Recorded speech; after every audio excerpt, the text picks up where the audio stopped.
Jim Tobin with Carusele here, and I think there's a trend coming in the influencer marketing industry that brands and influencers need to be aware of. So here's a little prediction for you. Over the next 12 months, we're going to see a new set of metrics coming that's about the percentage of influencer content that is sponsored versus unsponsored. Now, if we think about these influencers and how they built their followings, they were building authentic content about their life and their interests without any dollars behind it.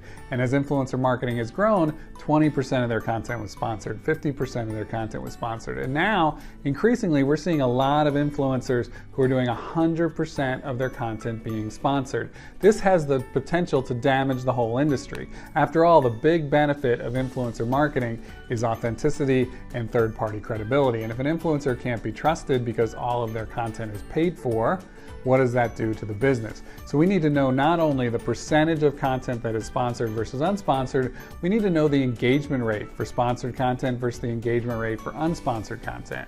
What all of that will do is show us how well these influencers are engaging their audience, but it'll also be a way as a sort of red flag to any buying of likes and buying of engagement on the sponsored content. If that's dramatically higher than the other, that'll be a red flag for us. So over the next 12 months, I expect to see more and more attention to what percentage of content is sponsored versus unsponsored. But as brands and agencies, we need to remember that we can't set up a system that encourages bad behavior.